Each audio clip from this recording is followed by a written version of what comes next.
ब्रह्मा को 1000 भुजाएं ना मदद करना हाँ चाहिए, जी। वो कौन सा पद पाते हैं? वो कौन सा पद पाते हैं बाबा? कौन 1000 भुजाएं? 1000 भुजाएं। 1000 भुजाएं जो है वो बड़े बड़े साहूकार बनते हैं।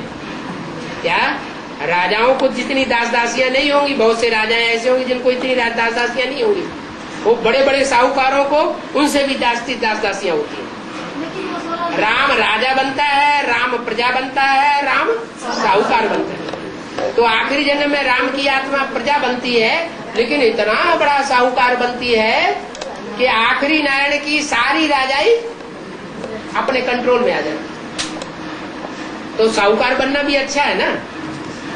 सरेंडर हुए, बुद्धि को, आत्मा को सरेंडर कर दिया, फिर डायरेक्शन पर न चले, अपनी मन मत चलाई, तो पाप चढ़ेगा या पुण्य बढ़ेगा? 100 गुना पाप चढ़ता रहेगा। तो इससे तो अच्छा ये है कि सरेंडर न हो। किससे अच्छा? हाँ, सरेंडर होने के बाद बाप की मत पर न चले, अपनी मन मत चलाई, या और मनुष्यों की मत पर चल पड़े। तो इससे तो अच्छा ये है कि सरेंडर न हो, अपने घरगस्त में रह करके पुरुषार्थ करें और बड़े साहूकार बन जाए। लेकिन 16,000 से यही ज्यादा सुख है। 16,000 वाले दास दासी भी तो बनते हैं, लेकिन सुख ज्यादा। 16,000 दास दासियों को सुख, अगर वो टूट पड़े ज्ञान में से, जो 16,000 सरेंडर होते हैं और वो ज्ञान में से टूट पड़े, और टूट पड़ने के बाद प्रजा वर्ग वालों से अपना जीवन चलाने लगे, किसके अंडर में रहने लगे? प्रजा वर्ग वालों के अंडर में रहने लगे, तो किसकी प्रजा हो गए? प्रजा की प्रजा हो गए ना। तो दास दासी किसके बनेंगे? प्रजा वर्ग के दास दासी बने, प्रजा वर्ग के चांडाल भी बन पड़ते। तो कहाँ इतना ऊंचा पद, और कहाँ प्रजा में जाके दास दासी या चांडाल बनना पड़े? ये तो अच्छी बात नहीं। 16,000 में सब तरह के हैं। राजा बनने वाली भी क्वालिटी है, महाराजा बनने वाली भी क्वालिटी है, रानियां बनने वाली भी क्वालिटी है, महारानी बनने वाली भी क्वालिटी है। फिर बड़े बड़े साहूकार भी बनेंगे। कोई हर जन्म में प्रिंस प्रिंसेस थोड़े ही बनते रहेंगे। कोई जन्म में बड़े बड़े साहूकार भी बनेंगे, छोटे साहूकार भी बनेंगे, दास दासी भी बनेंगे, और बहुत नीचे गिरेंगे तो प्रजा वर्ग में चांडाल का पद पाए लेंगे।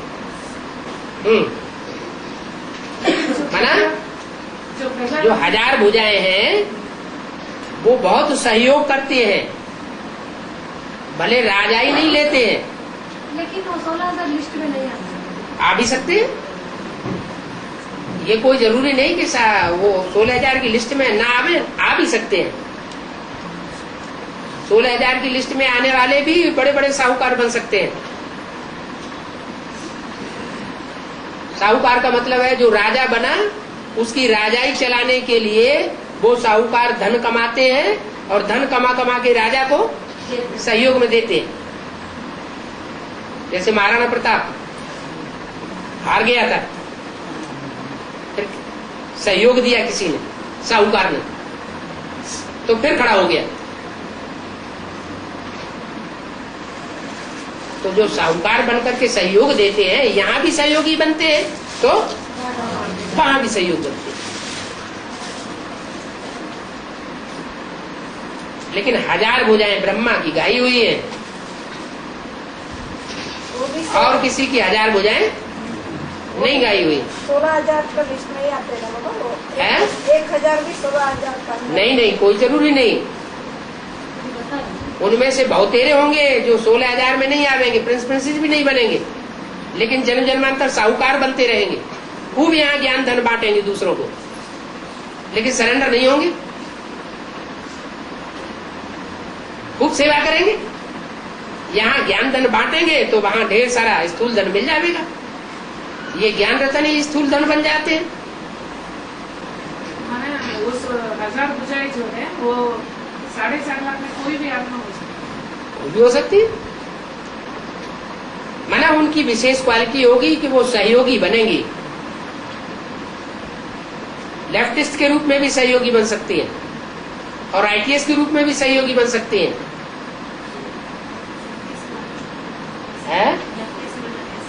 लेफ्ट माने बायां हाथ है।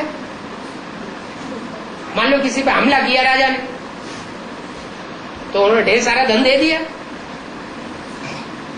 है तो हमले का काम, आक्रामक तरीका हुआ ना, दूसरों के ऊपर आक्रमण होगा तो लड़ाई होगी, खून खराबा होगा, एक हारेगा एक जीतेगा। लड़ाई झगड़ा अच्छी चीज तो नहीं है, लेकिन राजा को सहयोग दिया। कांची में जब स्वर्ग का मॉडल किए थे ना ब्रह्मा बाबा, है? स्वर्ग में जब हाँ। स्वर्ग का मॉडल किए थे ना